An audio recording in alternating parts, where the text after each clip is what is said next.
Hola, ¿cómo están? Es un gusto estar con ustedes. Bienvenidos a otra emisión de este programa. Gracias por dejarnos entrar en sus hogares. Y el día de hoy vamos a hablar de un tema que les va a interesar, los va a tener atentos y los va a tener interesados todo el tiempo, porque pues vamos a hablar del Papa. Y no vamos a hablar del Papa en específico, del Papa actual, del Papa Francisco, sino de la figura del Papa, el papado, y en especial de los tres pontífices que han visitado la tierra mexicana, que es Juan Pablo II, que fue Benedicto XVI y ahora el Papa Francisco. Entonces, para hablar de este tema y hablar de la manera en que ellos se comunican, sus estilos personales, los temas que a cada uno le gusta abordar, los tiempos que les tocaron vivir, las circunstancias de su pontificado, pues el día de hoy tenemos una mesa de lujo.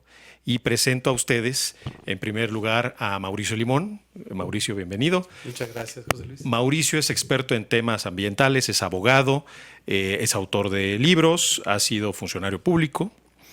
Y bueno, pues con Mauricio se puede dialogar de muchos temas, por eso nos da mucho gusto que esté aquí. Muchas gracias. Carlos Humberto Díaz, bienvenido, Carlos. Gracias, Luis. Muchas gracias. Felicidades a todos los que hoy están con nosotros. Bienvenidos a la mesa. Gracias, Carlos. Carlos Humberto es filósofo y además es teólogo. Pero bueno, Carlos Humberto se ha interesado por muchos temas. Él es guatemalteco y muy interesado también en la problemática que actualmente vive su país y sin duda un conocedor de estos temas. Y por último tenemos a nuestro amigo Felipe Monroy. Felipe Monroy es periodista, es experto en temas de la iglesia y es director de la revista Vida Nueva, y ustedes ya lo conocen por otras emisiones. Bienvenido. Muchas gracias, José Luis. Un placer estar con todos. Muy bien, y abro la mesa planteando lo que en la introducción comenté. Nos han visitado a lo largo de los años tres papas. Desde 1979, el primero que lo hizo fue Juan Pablo II, joven, un papa polaco, después de una tradición de papas de origen italiano, y pues causó una enorme expectativa. La gente recuerda todavía esas vallas y los festejos y la despedida extraordinaria que se le brindó al Papa, todos los eventos. Después tuvimos, varias visitas de él. Luego viene el Papa Benedicto en otras circunstancias del mundo y de México. Muy querido el Papa, muy valorado y apreciado por su inteligencia, su brillantez, por su capacidad como místico, como teólogo. Y ahora, contentos, alegres ante la visita del primer Papa latinoamericano, el Papa Francisco. Si hablamos de mensajes y de estilos, pues quiero comenzar por ahí. ¿Qué nos puede comentar cada uno de ellos? A ver, Felipe, ¿qué nos puedes comentar, por ejemplo, qué diferencias encuentras en la manera de comunicar y en los mensajes en los que hacen énfasis entre estos tres sumos pontífices de la Iglesia Católica? Bueno, pues uno, quizá pues, son personalidades diferentes, tienen historias personales muy divergentes, pero los tres tienen, al final de cuentas, y por eso fueron elegidos sumos pontífices, este deseo de poder servir fuertemente en su contexto y en su realidad a la Iglesia Universal. Claro, en el mundo, el país, México ha cambiado y seguirá cambiando y la iglesia seguirá estando allí y sus pontífices también. De lo que quizá puede ser más atractivo de la personalidad de Juan Pablo II, por supuesto la imagen, una imagen que denotaba una gran cercanía, pero que al final también hablaba de su propia historia personal. Un religioso que desde las entrañas de la persecución de la posguerra, en donde su propio país mantenía unas situaciones pues ciertamente ofensivas en contra de la religión que él profesaba, tiene que dar mucho de sí, mucho de su testimonio, mucho de su alegría para animar a mucha gente en medio de dificultades muy complejas. Y quizá eso es lo que tradujo cuando fue nombrado pontífice universal, esa misma cercanía y ese mismo gesto pues, de cercanía, de alegría, en medio de dificultades muy, muy complejas. Por supuesto, Juan Pablo II vivió toda esta época de la Guerra Fría y pues al final de cuentas fue uno de los personajes que ayudó de una o de otra manera a que se restituyeran algunos de los procesos sociales que habían sido pues vulnerados e interrumpidos por una dificultad geopolítica interesante. Llegaría pues, quizá al pontificado quien fuera su mano derecha en el aspecto intelectual, teológico, filosófico, y fue durante más de 30 años, el prefecto de la Congregación de la Doctrina de la Fe, Benedicto XVI, Joseph Ratzinger. Y Joseph es un hombre de una calidad intelectual abrumadora, en donde él ha hablado, ha escrito, en donde ha puesto una señal interesante a propósito de cómo se tiene que reflexionar el mundo contemporáneo y la Iglesia. Pues nadie puede negar que hay una altura intelectual impresionante. Además, creo que es un pontífice cuyos trabajos pueden trascender esta época y que quizá en el futuro, aquel futuro que quizá nosotros no conozcamos, sigan siendo valiosas sus reflexiones a propósito de la experiencia entre el hombre y la fe, entre los estados y las religiones, entre la razón y la ciencia. Es la razón, la ciencia y la fe. Creo que hay un valor inagotable en todo el trabajo de Benedicto, y eso lo comunicaba muy bien, quizá no en la imagen, pero sí en la gran intelectualidad. Y después llega Francisco, un latinoamericano que se fue forjado en el calor de las batallas político-culturales, ideológicas, teológicas en Latinoamérica, en Argentina, y también con una calidad jesuita, que lo que dice un jesuita, igual como los gatos, caen parados. O sea, siempre tienen una capacidad interesante para poder reaccionar a todas las particularidades que quizás no están primero involucradas. Este Papa Francisco, por su experiencia, ha tenido que dialogar, negociar, padecer las políticas, las ideologías, las influencias sociales, culturales y las realidades más apremiantes de los seres humanos. Y entonces lo ha hecho bien, ha navegado bien sobre esas aguas muy turbulentas de nuestra iglesia latinoamericana, de nuestra política latinoamericana. Y eso es lo que vemos. Vemos un papa que en medio de un mundo con muchas turbulencias también sabe dialogar y también sabe comunicar esta expresión que se sintetiza en 2 o 3 ideas muy, muy concretas: la ternura y la misericordia, y el compromiso con aquellos que tienen unas heridas muy graves. Y el mundo, digamos, no en esa globalidad, sino en particular cada uno de los seres humanos tiene heridas de una o de otra índole. Y el Papa en ese sentido ha querido comunicar la misericordia de Dios y la ternura que todos podemos ejercer sobre el prójimo. Creo que serían como los perfiles más, a grosso modo, desde mi particular punto de vista. Muy bien, ahora quiero preguntarle a Carlos Humberto. Indudablemente, las características y la virtud de cada uno de ellos pues es diferente, pero está marcada por una profunda espiritualidad. Producto de su circunstancia, producto de su vida, producto de su infancia y de las cosas que les tocaron vivir, cada uno tiene una característica peculiar de la cual me gustaría que tú nos platicaras como teólogo y como filósofo, Carlos Humberto. Bueno, primero quiero saltarme el protocolo de la mesa. Sí. Tú nos presentaste a los 3. Sí. Pero ¿quién te presenta a ti? Bueno, muy buen punto. Entonces, preséntate tú, por favor, para que nosotros ya pongamos las características que pide el Espíritu para estar los 4. ¿Podría decir? Pues yo soy José Luis Espinosa Piña, soy licenciado en Derecho y ahora modero esta mesa colaborando para Mundo Católico. Y me he dedicado a actividades públicas y a también actividades que tienen que ver con medios de comunicación y educación. Ahora voy a hacer la dinámica aquí en la mesa. Imagínense ustedes que de los 4 que están aquí tengamos que representar a la Iglesia de Dios, que están en un cónclave y que alguno de los 4 tiene que salir representando a la Iglesia de Dios,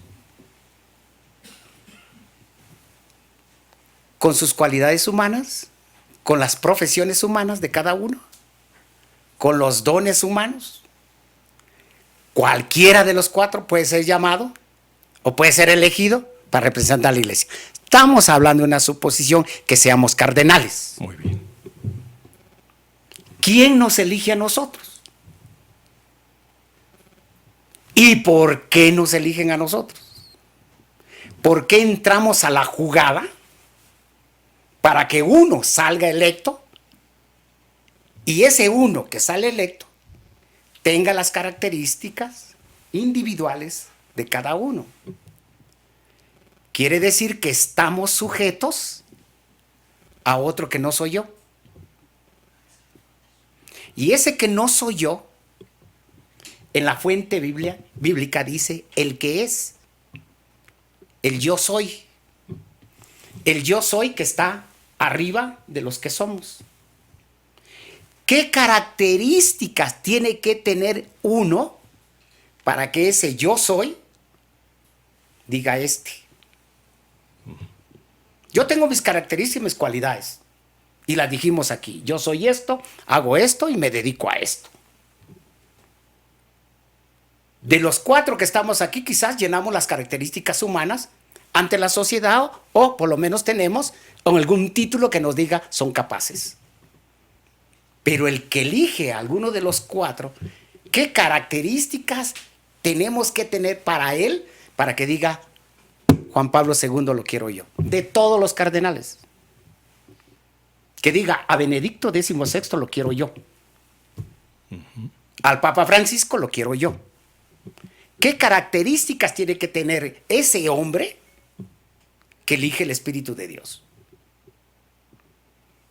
Y bajo esas 3 características, ¿qué tiempos son lo que él que es quiere manifestarse en el mundo?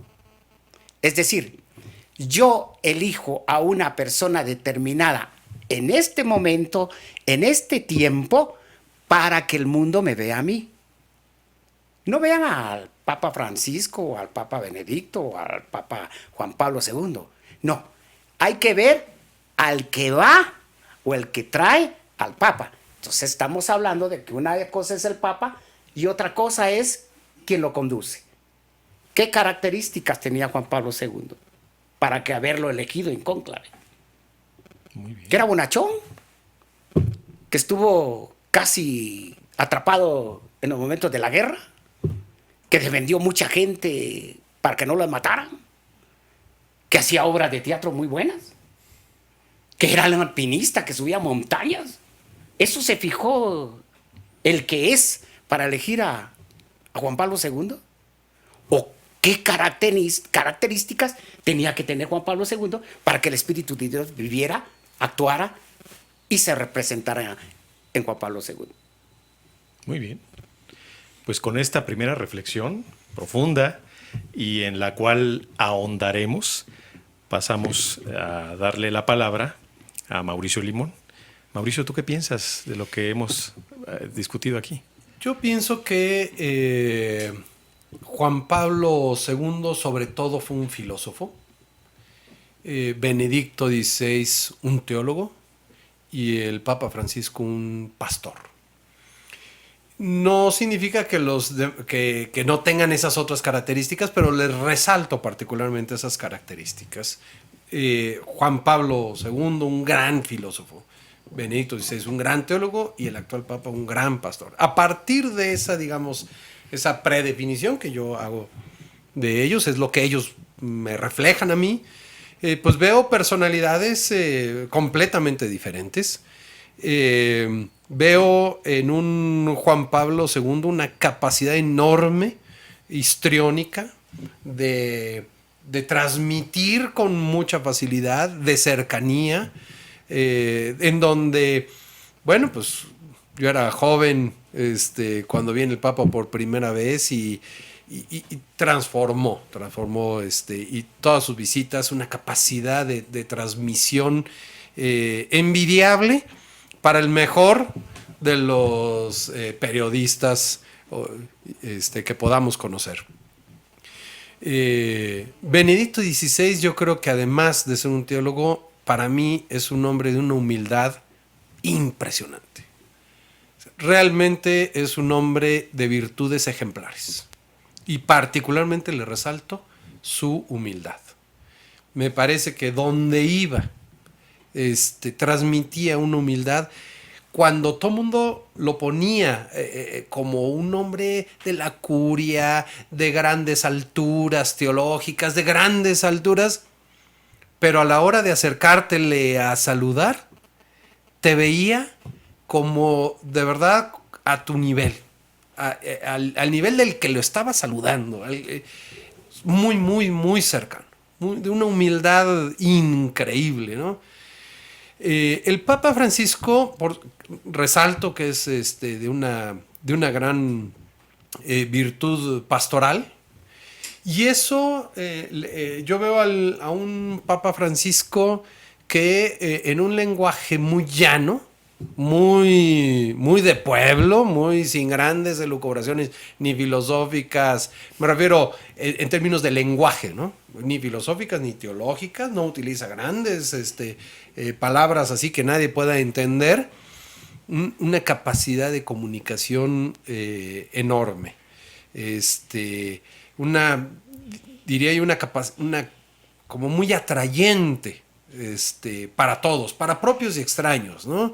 Yo creo que ahora con esta visita del Papa más de uno se va a fijar en la fachada, porque vende, porque es una persona cercana, que rompe paradigmas y rompe esquemas, que se sube a un Fiat cuando llega a Estados Unidos y atrás van camionetas de esas enormes, grandísimas, llena de guaruras, llena de cosas, y él en su Fiat chiquito que apenas si cabe, ¿no? Sí. Pero yo, como dice Carlos Humberto, eso es la fachada. Sí. Detrás de los tres hay digamos, una particularidad. Bueno, perdón, hay otra diferencia que creo que es importante resaltar. Juan Pablo II y Benedicto son hijos del Vaticano II. Actores claves en el Vaticano II. Uno como teólogo, otro como obispo, pero participaron en el Vaticano II como de los pocos que participaron. El Papa Francisco no. No tiene eso. Entonces, sin embargo, ya empezamos a ver su gran atractivo que tiene por Pablo VI y Juan XXIII. ¿Sí? Pero en fin, eso va reflejando una postura detrás. Para la primera ronda está magnífico, ya se pusieron varios elementos sobre la mesa, algunos elementos para el debate, porque lo sabroso e interesante de esto es ahondar en esos aspectos y ver las visiones de cada uno. Y por lo que comentan, lo que han comentado en esta primera fase, pues yo encuentro un hilo conductor. Yo encuentro que el hilo conductor entre Juan Pablo II, que va al Papa Benedicto, el cual no se puede entender sin el anterior, lleva también hacia Francisco. Es decir, no podríamos entender a Joseph Ratzinger como Papa sin entender el pontificado y la misión de Juan Pablo II. Él era su asesor principal, él estuvo muy cerca siempre, la profundidad de su mensaje y la inspiración que ambos tenían, la inspiración divina, pues los llevaron a advertir y atisbar los tiempos de la Iglesia, a hacer una prospectiva. Y ahora en el pontificado de Francisco, ese hilo conductor empieza a hacer sentido en esta época y en este momento. Y ahí abrimos la siguiente participación. Ese es mi punto de vista. Creo que hay una complementariedad, como si fuese una sola misión de estos tiempos, de estas circunstancias y de esta humanidad. Bueno, quizá la misión sea la misma, los acentos son diferentes, los contextos también son diferentes. Y sin embargo, quizá para poder provocar un poco a que expresemos que quizá en el fondo todo el mundo tiene su pontificado favorito. Incluso hay gente que se va hasta León XIII y también es su pontificado favorito. Cada uno de los pontífices después del Concilio Vaticano II, y porque, retomo un poco lo de Mauricio, porque el Concilio Vaticano II da una posibilidad también de interactuar de vis a vis, de tú a tú, con las decisiones y la estructura eclesial que antes no había. Es decir, uno no había porque estaba en latín, entonces no era fácil entenderlo. Entonces, en el momento en el que todo el mundo lo entiende, puede participar más. Además, los medios de comunicación involucraron al tema eclesial en todas sus agendas y desde allí, pues por supuesto también recibe mucha crítica. Juan Pablo II, por supuesto, en algunos círculos, y quizá no sin razón, han insistido que su largo pontificado traicionó en gran medida al Concilio Vaticano II, que quizá esa búsqueda amplia de diálogo, de búsqueda, más de camino que de meta, fue traicionado porque con el catecismo de la Iglesia Católica, con el Código de Derecho Canónico, con una serie de magisterios, constriñó a toda esa búsqueda de la Iglesia de la segunda mitad del siglo XX. Eso es lo que los críticos hablan de él. Que Benedicto XVI no tuvo la suficiente espiritualidad o valor o razón de sentir que Dios lo acompañaba al haber renunciado al pontificado, lo cual, por supuesto, que ha causado una serie de dificultades, primero logísticas, luego prácticas y al final teológicas, a propósito sobre cuándo un pontífice tiene que tirar la toalla. Hay otros que ven la otra cara. Hay otros que ven que como vemos un acto de humildad y generosidad gigantesco y además de una transformación. Yo soy partidario precisamente no de estas críticas, sino de algunas posibilidades grandes que se encuentran en estas críticas. Y de Francisco, por supuesto, de una baja estatura filosófica intelectual en la que quizá está mucho más abocado a la imagen y a un ecumenismo quizá muy diluido, a una laxitud en la doctrina, en donde también se le hace esta crítica fuerte al pontificado Francisco. ¿No crees que también puede ser un ángulo de apreciación? Es lo que estoy comentando. Quizás son las críticas más agudas que yo he escuchado a propósito de los pontificados. No comparto ninguna de ellas, pero sí que hablan de alguna de esas sensaciones particulares que cada pontificado tiene, que cada personalidad tiene de estos personajazos, y que, sin embargo, a través de estas críticas podemos encontrar las verdaderas riquezas de lo que han dejado sus pontificados y de lo que seguramente dejarán. Yo por eso insistía, la altura intelectual de Benedicto XVI seguramente trascenderá este siglo. Estoy convencido. El gran aplomo de espiritualidad, de filosofía, además de resistencia física, en todos los sentidos, de Juan Pablo II, también es uno de los baluartes que la Iglesia tendrá que reconocer en cada uno de los cristianos, en donde no tiene que darse por vencido. Y la gran ternura y la opción preferencial por algunos de los dolores más apremiantes de la humanidad, de la ecología a la pobreza, que Francisco seguramente pondrá acentos en esta y en las próximas generaciones. Quizá las críticas eso nos tratan de revelar, aquellas cosas en donde los papas siempre han sido incómodos para el mundo. Como el cristiano tiene que ser un signo contradictorio de los tiempos, pues sus pontífices también tienen que dar una cierta incomodidad a quienes se sienten demasiado cómodos, demasiado a gusto en sus propias fronteras y en sus propias convicciones. Entonces, no sé si ustedes han escuchado algunas otras críticas o que quizá también quisieran debatir sobre estas críticas que tienen en el fondo una propuesta mucho más audaz de una iglesia que ha tratado de acompañar a la humanidad en diferentes etapas de su historia. Qué interesantes comentarios, porque sí, se han escuchado ese tipo de críticas, de opiniones de un lado y de otro, desde diferentes ángulos, pero a mí me gustó lo que mencionaba Mauricio, el filósofo, el teólogo y el pastor. Por eso encuentro, y a la luz de lo que aportas, encuentro ese sentido de hilo conductor de una visión de la Iglesia en esta etapa de la historia de la humanidad complementaria. Y creo que todos están enfocados en su época, pero también en destino. Carlos Humberto, sé que hay muchos elementos aquí en la mesa que te picaron y te dieron comezón para el debate y, por supuesto, para la reflexión intelectual. Adelante, el micrófono es tuyo. Si ustedes quieren ver a un Espíritu Santo en una persona, digamos, que tenga cerebro, Benedicto. Un Espíritu Santo que tenga corazón, Juan Pablo II. Y un papa que camina, y un papa de la tierra, puestos en la tierra a lo árido, Francisco. Si queremos ver al Espíritu Santo en un cuerpo. Entonces tiene cerebro, corazón y pueblo.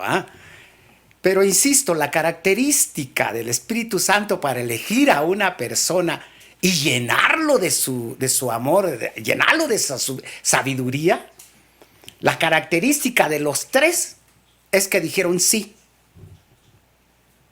Viene desde el orden sacerdotal. De aquel sacerdote que está en el pueblo, aquel sacerdote que está en la guerra, aquel sacerdote que entra a combatir con la juventud nazi, Y en toda esa revoltura del mundo grueso, lo que se vive el mundo, los tres dijeron sí. Y al decir sí, perdóname, es un sí sostenido. Ellos no sabían ni idea de lo que iba a pasar a futuro, pero encarnaron en su propia persona las situaciones y realidades de su tiempo. Cuando Juan Pablo II viene a América Latina está en una llaga muy profunda, muchos muertos. Ese es un tema del que tú has hablado en otras disertaciones. A ver, explícanos más, con más claridad, ¿a qué te refieres? Sí, resulta que la iglesia en América Latina está en un momento de encrucijada. ¿Cómo hacer vivo a un Cristo donde todos los cristianos católicos, evangélicos o de otras dominaciones espirituales no son solución para la crisis de pobreza? No son solución para el hambre. Sí, sí. Dejémonos un Dios que está en el cielo y que cuando lleguemos a tener vida eterna. Tenemos una mansión. Dejemos eso por un momento. Hoy yo tengo hambre. Sí. Hoy yo tengo que ver a mi hijo que se está muriendo. Sí. No tengo una casa, no tengo nada. Sí.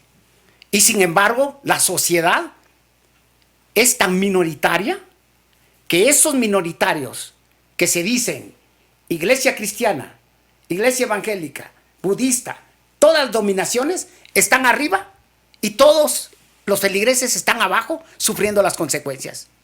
No hay una coherencia de vida de lo que dicen de Dios y de lo que estamos viviendo en realidad.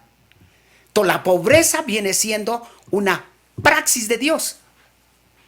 Se necesita un Dios más tangible, se necesita un Dios más humano, se necesita un Dios más amoroso que consuele. Y aparece Juan Pablo II. Y al aparecer Juan Pablo II, mira, hasta el hambre se quitaba. Hasta las penas se quitaban. Y en un país que estaba en conflicto de guerra, se paraba. Sí. Digamos, ¿qué fue la impresión de un Dios que se presenta con alguien que sufrió las consecuencias de un pueblo que sufre en la actualidad las consecuencias? Benedicto le dijo a Juan Pablo II en Nicaragua, bienvenida a la teología de la liberación. Y cuando Juan Pablo II pregunta, ¿y dónde está la cabeza de esa víbora? Para allá vamos. ¿Y dónde es? Tehuacán, Puebla, México. Ahí está la cabeza. Sí. Y del México para abajo, toda la teología de la liberación. ¿Y qué era la teología de la liberación? Socialismo y comunismo con un cristianismo al estilo de Egipto, que sale el pueblo y hay que salir, pero cambiando las estructuras sociales del capitalismo burgués para darle a los pobres un equilibrio. Sí. Benedicto ya sabía la situación real. Viene siendo papa, viene a México y ya no encuentra ninguna teología de la liberación. Ahora vamos a Francisco. Francisco viene y se va a encontrar que una teología casi similar a la que encontró Juan Pablo II. Ajá. Teología india. Todos los indígenas de América Latina no aceptan una religión de conquistadores. España trajo a los cristianos, por lo tanto la espada y la cruz no es aceptada para los indígenas. Millones de indígenas van para afuera de la Iglesia Católica. Y no solo la Iglesia Católica, del cristianismo como tal. Bien. Para hacer una teología india que se llama retorno a los ancestros que teníamos antes de que viniera la colonia. Eso se topa el Papa Francisco. Con eso se va a encontrar el Papa Francisco. Así es. Qué interesante todos los puntos que se han vertido aquí.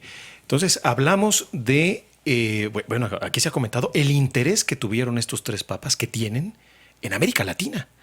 Hay un interés innegable en Juan Pablo II, que visitó a vastitud todo el continente, en un interés teológico, un interés histórico, un interés de la Iglesia, en una reflexión como las que acostumbraba Joseph Ratzinger, profunda. Y ahora un compromiso, una misión de llevar la palabra y de entender en esta complejidad contemporánea a América Latina que asume Francisco, el primer papa latinoamericano. Entonces, Y de la teología de la liberación. y de la teología de la liberación, pero a la luz de lo que aportas y de lo que se ha comentado, yo veo que entiende perfectamente el Papa Francisco que el camino de las ideologías está agotado. Y la alternativa es el camino de la espiritualidad. Entonces es una teología renovada.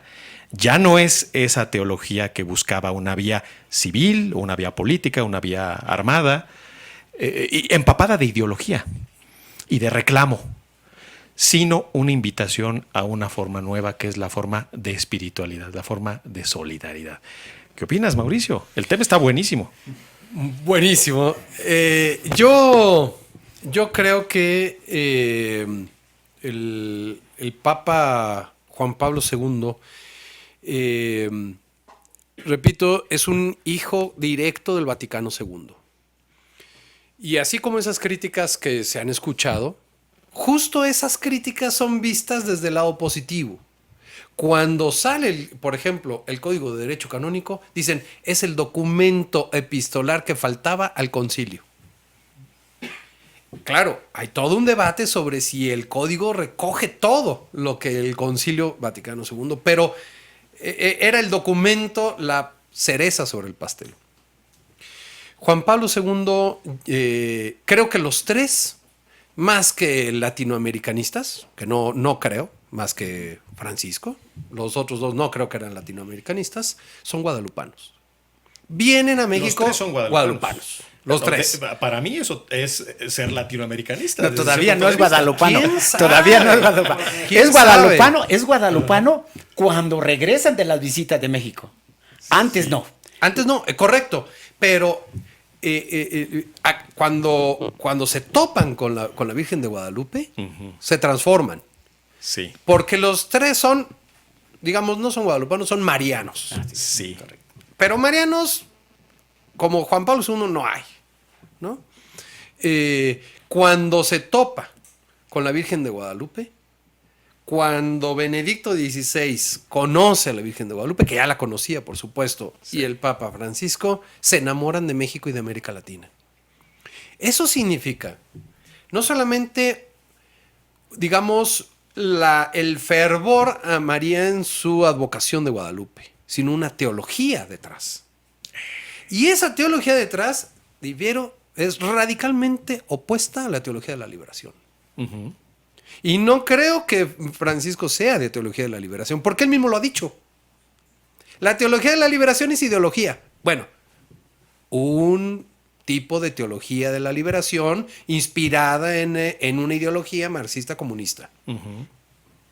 Sí es cierto que se van a encontrar con una realidad diferente, yo creo. Los tres se van a encontrar con una realidad diferente. Francisco va a encontrar un México totalmente diferente, creo yo, que en las distintas visitas de Juan Pablo II. Un México mucho más secularizado. Un México... Un México que Sí. ha dejado de creer. Exactamente. Yo Amplios. creo que el grito de Juan Pablo II de México siempre fiel viene a reforzarlo, porque no hemos sido fieles como nación. Yo, digamos que en ese mensaje pastoral de Francisco, yo creo que va a traer el tema de un Dios real encarnado. O sea, el cielo no está en las nubes más para allá. El cielo está en Jesús que resucitó y vive y me acompaña y acompaña a un pueblo en su historia. Y es real ese Cristo y ese Jesús. ¿Sí? De tal manera que una ideología que vea al pobre desde el punto de vista sociológico, todo, pues eso está muy bien, eso se los dejamos para ciertas ideologías que era muy importante para Juan Pablo II, porque él venía de un régimen en donde el mundo estaba dividido en dos, en capitalismo y marxismo, ¿no? Hoy no. Ese capitalismo y marxismo se lo digo a mis hijos y me dicen, papá, ¿de qué época del Pleistoceno me hablas? Así es. No. Hoy está tan pulverizado todo, Así es. en donde ya no hay esas fuerza, Esos maniqueísmos. pero lo que sí va a encontrar es una inspiración, Francisco, de evangelización en la Virgen de Guadalupe. Qué Yo creo que interesante. eso va a permear a México y no viene a calmar conciencias, ¿eh? No viene a que todos seamos felices, estemos en paz. No. Qué interesante. Viene a armar lío, como él dice. Viene a generar revuelo. Viene a fortalecernos en la fe. Viene a que esa fe se proyecte en las necesidades del pobre real. Porque Cristo está ahí. Pero no está... ¿Cómo va a actuar? Pues a través de nosotros. Y a través de muchas otras expresiones que tiene el Espíritu Santo, no solamente a través de nosotros. Pero la iglesia, ¿hasta dónde llega? Pues hasta donde llega un católico. ¿Y cómo se va a proyectar la iglesia? Pues como se proyecta uno. Claro, es una eclesiología, digamos, muy pobretona, pero a lo que voy es que, digamos, ese mensaje no va a ser un mensaje de tranquilizar conciencias, va a ser un mensaje de armar lío, de armarnos de valor, de denunciar las injusticias que están pasando, no por el pobre per se, sino porque ahí está Jesús. La Porque misericordia. ahí está la misericordia, porque tenemos que hacer pueblo, porque la construcción de un pueblo se hace con la voluntad del pueblo y con la lucha del pueblo, aún en contra de un gobierno. Más Así acción que más y menos vale- discursos. Y yo creo que más de alguien en el gobierno se va, como que ya no le gusta que venga. Yo pienso. De cualquier gobierno. Bueno, el actual porque es el que le tocó. ¿No? Yo, independientemente de colores, creo que pues sí se van a preocupar porque no conocemos los efectos, pero lo que sí es que viene a decirnos, señores, ármense de valor, transformen esta realidad, que Jesús está aquí, está encarnado, ¿sí? Y actúa a través fundamentalmente de nosotros. Y por lo tanto, ese México secularizado, ese México cada vez más alejado de sus valores fundamentales, pues viene a motivarnos, es lo que yo creo. Muy bien, y pues yo lo veo como lo que estás mencionando. Yo veo que va a hablarle a América Latina desde México. Y creo que todos se van a dar por aludidos. Y creo que la voz va a resonar fuerte en América Latina. Y de alguna manera el sitio mariano en la Ciudad de México, que es el lugar espiritual más importante de América, pues va a tener resonancia fuerte. Y ahora quiero pasar, todo lo que hemos platicado ha sido muy interesante porque vamos a ir con el tema de María en un momento más, que estoy seguro, porque ya estoy viendo a Carlos Humberto, que va a tocar la importancia de lo mariano en este viaje apostólico. Pero me interesa también conocer esa otra parte que comentó Mauricio, sobre la manera de percibirlos y de percibir al Papa Francisco.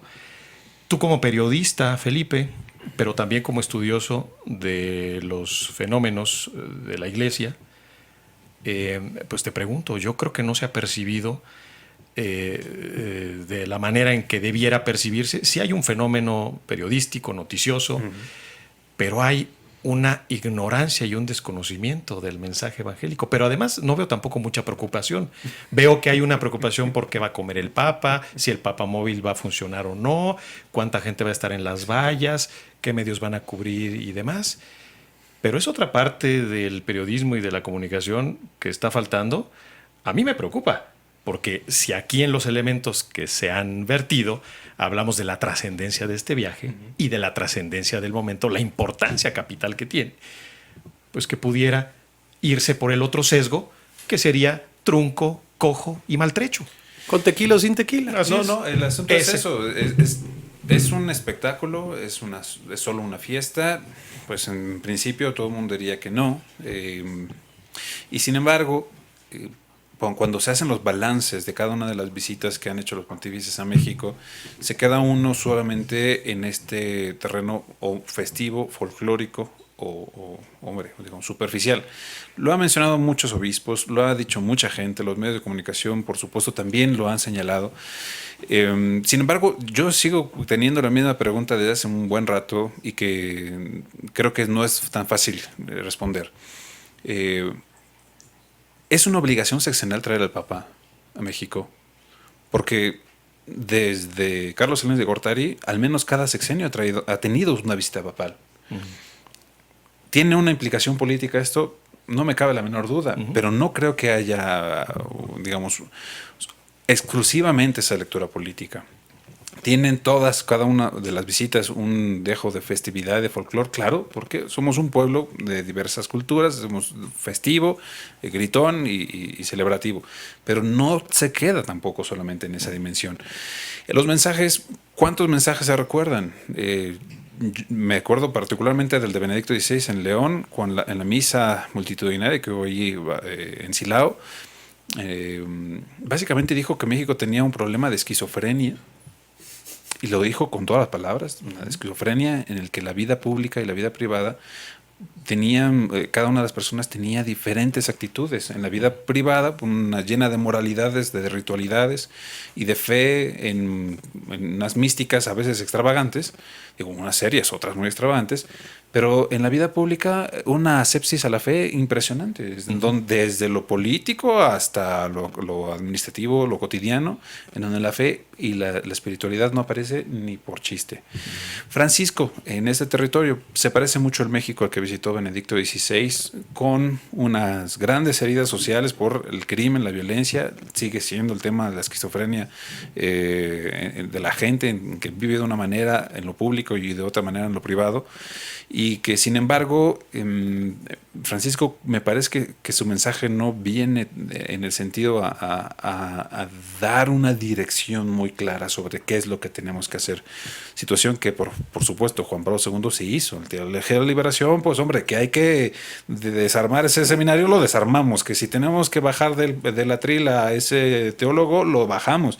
Que si nadie le va a publicar nada, que nadie le publique. Benedicto XVI, hombre, con un poco de esta humildad, con un poco de timidez y con esta pues necesidad de trabajar en el terreno intelectual, pues no operaba en lo político, y ha dejado una cantidad impresionante de texto, pero también se le desdibujó entre las manos, se le deshizo el orden en la curia, y al estar desordenada la curia, desordenó muchas partes del planeta. Eso queda muy claro. Francisco, con una cualidad política interesante, con una cualidad pastoral innegable, y con este deseo de ponderar el tema del abrazo, del abrazo, de tener en las manos, y en el sentido más estricto de la palabra, en las manos la posibilidad de dar ternura y dar consuelo a de las diferentes situaciones trágicas de los países, del catolicismo y de los que no son creyentes, pues es lo que el mensaje quizá pueda estar tratando de dar en México ahora. Remediarlo a través de las organizaciones, de las instituciones, me parece que no es el camino, y quizá Francisco dirá, pues no es a través de las organizaciones. La propia curia, con su reforma, pues necesita cambio de actitud.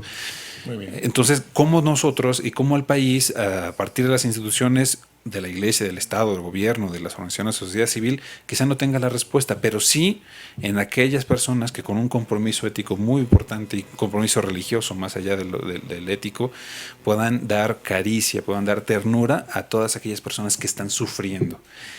Sufren todos, sufrimos gobierno, sufrimos economía, sufren los pobres, sufren todos.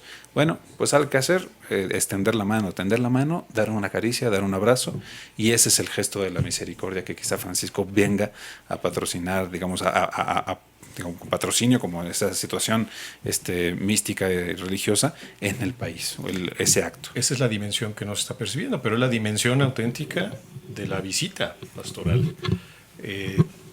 Todo eso, verlo en un contexto amplio, no descontextualizado solamente a lo novedoso, a lo atractivo, a lo visual, a lo periodístico, a lo de información.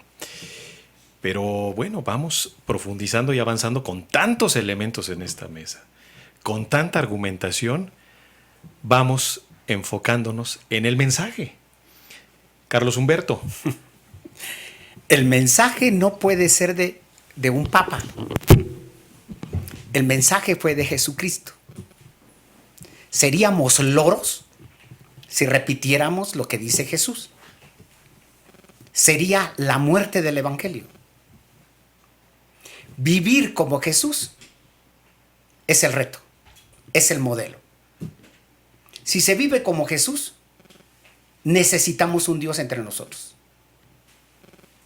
Podemos decir que Jesús es el Señor, que Jesús está en mi corazón, pero tengo un grave problema. No he reconocido a un Dios que fue enviado por el amor del Padre, por el amor del Hijo, en Pentecostés, para que yo anunciara. Yo puedo decir que amo a Jesús, conozco a Jesús y toda la teología de Benedicto, una cristología increíble. Pero si el Espíritu de Dios no actúa en mí, yo soy depredador del mundo. Yo soy destructor del mundo. ¿Por qué? Porque una cosa es que yo actúe y la Laudato Si de hacer una casa ecológica donde estamos, la estamos destruyendo porque estamos actuando nosotros. Pero si tuviéramos el reconocimiento de que ese Dios vive en mí desde el bautizo, si me dejara llevar por el Espíritu para poder vivir en el mundo, yo hago un carro que proteja la ecología. Yo hago edificios como arquitecto que proteja la ecología.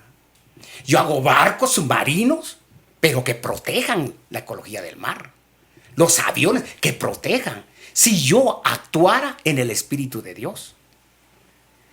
Papa Francisco, aunque él venga o vengan 50 papas de lo que queda, si no reconocemos que el Espíritu de Dios tiene que actuar en mis capacidades, en mis dones y en mis cualidades, si no tengo ese reconocimiento, voy a ver a Jesús en los pobres. ¿Y qué? Voy a ver a Jesús en el Papa.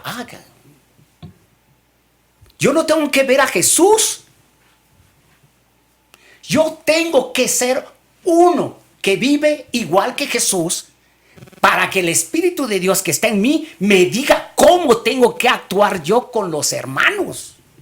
Dice el primer mandamiento: ámame a mí con todas tus fuerzas, con todo tu corazón, con toda tu mente, y al prójimo. Sí, pero si yo no tengo el Espíritu de Dios, nunca lo voy a amar, porque Dios es amor. ¿Qué estamos haciendo? Lo que pasa es que América Latina, México, como lo dije yo, anuncio apostólico, ¿acaso el Papa viene a proponernos una espiritualidad mariana con una séptica eucarística y faltó el otro pedazo? Ante la crisis de fe del mexicano y de América Latina, estamos en una crisis que tenemos un Espíritu Santo metido en un cuarto, encerrado, ni le damos de comer, ni platicamos, ni lo sacamos a pasear, ni sabemos para qué sirve. Pero eso sí, conocemos mucho de Dios, sabemos mucho de Dios, actuamos muchas cosas de Dios, pero no somos templo vivo del Espíritu Santo. Hasta hiede, porque nosotros no somos el olor a Cristo, somos el olor a nuestra razón, somos el olor a nuestros intereses, somos olor a querer vivir bien en un mundo que vamos de paso. Si no tenemos el concepto de que Dios está con nosotros para cambiar el mundo, pues vendrán a decirnos muchas cosas. Y el Papa va a ser uno más que va a venir a decir: amados los unos a los otros. Se va a postrar ante la Virgen de Guadalupe y todos van a decir: ay, qué lindo, mire, se puso el charro. Ay, mire, qué lindo ese, si es mexicano, viva. Y no estamos captando que el Espíritu de Dios que viene en el Papa Francisco nos está diciendo: abran el corazón para que reconozcan que un Dios vive en ustedes y puede cambiar el mundo. No se cambia el mundo si no dejamos actuar el Espíritu de Dios. Así de fácil. Muy bien, pues importante, es el dedo en la llaga, Carlos Humberto. Ese es el dedo en la llaga. Y la séptica mariana, la importancia de María, la importancia del énfasis en lo mariano del Papa Francisco. ¿Por qué? ¿Qué te dice a ti, Mauricio? Porque es para mí la Virgen de Guadalupe la expresión más tangible, particularmente en este año de la misericordia, de una persona misericordiosa y de una persona que supo, en digamos, afán pastoral, supo decir sí y ser congruente hasta sus últimas consecuencias y con múltiples facetas. La Virgen de Guadalupe particularmente la advocación de Guadalupe, corre en cuanto es el encuentro de dos mundos, corre como lo corrió con la prima Santa Isabel, ayudar a un pueblo, ¿sí?, representado en Juan Diego y en ese entonces, a encontrar a Jesús, a vivir con Jesús, a dejarse trabajar por Jesús, a encontrar en el otro a Jesús, a ser misericordioso, en pocas palabras, a ser compasivo, a ser a que te mueva el amor, a que te mueva realmente el cariño hacia la otra persona, incluso hacia el desconocido. Por eso yo pienso que la Virgen la mediadora. Es mediadora y es la imagen más clara de la misericordia, particularmente en este año de la misericordia que Dios es un... Exactamente, y particularmente en porque esta a final de vocación. cuentas Jesús, que es el rostro, como dice el documento con el cual inicia, digamos, el año santo de la misericordia, Jesús es el rostro misericordioso del Padre encarnado en una mujer real, concreta, que es María, ¿sí? Y que, digamos, se presenta a Juan Diego en la forma de, y le damos el nombre de Guadalupe. Yo pienso que por eso viene a México a encomendar el año de la misericordia a América Latina. ¿Le habla a América Latina? Sí, pero ya nos habló desde América Latina, cuando estuvo en Ecuador, por ejemplo, cuando tuvo la reunión con todas las organizaciones sociales, el segundo encuentro, el primero fue en Roma, ahí claramente ya nos estaba hablando a toda América Latina. Es decir, ya nos ha hablado, pero como bien dice Carlos Humberto, pues pueden hablar y hablar y que sigan hablando, pero si eso no me mueve, no me transforma, pues va a ser más de lo mismo. Y yo creo que el Espíritu Santo a través del Papa Francisco va a ser mella, y muy duros, pero el Espíritu Santo es más fuerte y el Espíritu Santo va a mover y va a ayudar a hacer pueblo y ciudadanía en México. Mira, hay dos clases de conversión. La conversión moral. Yo oigo el Evangelio, voy a un retiro espiritual, o oigo un sacerdote en una iglesia y soy drogadicto, soy alcohólico, tengo vicios en mi ser, y al escuchar o ir a un retiro espiritual, dejo de fumar, dejo los vicios y me vuelvo una persona no viciosa. Esa es una conversión moral. Esa no nos sirve. Lo que nos sirve es la conversión intelectual. ¿Quién es Dios? ¿Qué pienso de Dios? ¿Para qué me sirve encontrarme con Dios? ¿Mi vida cambia si mi forma de pensar ya no es igual? Las conversiones morales tienen mucho América Latina. Sienten bonito, se ponen a llorar, sienten que los tocó Jesús porque se le enchinó el cuerpo, o porque ya comulgan y se confesaron. ¿Pero qué sigue después de eso? La conversión intelectual va más allá de lo que la persona puede hacer. Es un cambio total de pensamiento en que me hace escudriñar las Escrituras, vivir el Evangelio y ser respuesta ante el mundo. Entonces, María de Guadalupe es eso. María de Guadalupe dice: ¿cómo es posible que yo, ¿verdad?, en el sentido mariano, no he tocado hombre y resulta que voy a tener un Dios? ¿Cómo? Eso no lo puedo hacer yo, ni lo puedo. ¿Cómo hago para responder al mundo este fenómeno que van a estar loca? Me van a apedrear. Y la aceptación de decir, como tú digas. Hágase en mí según tu palabra. Y María de Guadalupe, que es apocalíptica, ella está en el libro de Apocalipsis, está escrita tal como está la Virgen de Guadalupe, plantea un mensaje que no tiene ninguna otra virgen en el mundo. Es maternal. ¿Qué te preocupa? ¿Que no yo estoy aquí, que soy tu madre? Es la vocación maternal. Es un cuidado de un México como un hijo. Yo me imagino a María de Guadalupe teniendo a Jesús el mismo trato que tiene María de Jesús con los mexicanos. Es decir, imagínate a María de Guadalupe teniendo a Jesús diciendo, ¿qué te preocupa, hijo mío? Aquí estoy yo, aquí estoy yo. Ahora imagínate a un pueblo diciéndole esas voces maternas. Cualquier papa dobla la rodilla, mano. ¿Por qué? Porque le pregunta, ¿qué te preocupa, pequeño? El más pequeño, ¿a qué te preocupa? Que la iglesia va ya a catástrofe. Aquí estoy yo. Espiritualidad mariana como respuesta a la fe. Bueno, pues como hemos visto, fascinante lo que escuchamos el día de hoy de todos nuestros invitados. Sin duda usted, que nos abrió las puertas de su casa y las puertas de su escuchar, tendrá muchas preguntas y querrá hacer comentarios, y para eso estarán las redes sociales y la dirección electrónica que aparecerá en sus pantallas. Con mucho gusto estaremos prestos a ver sus opiniones y a dar respuesta en la medida de lo posible. Y ahora, pues no nos queda más que darle las gracias a todos, invitarlos a una próxima emisión donde sin duda seguiremos profundizando, avanzando y explorando estos temas que son de interés general. Sea usted creyente o no, sea usted católico o no, estos temas a usted le van a interesar porque son importantes para usted. Muchas gracias. Hasta luego.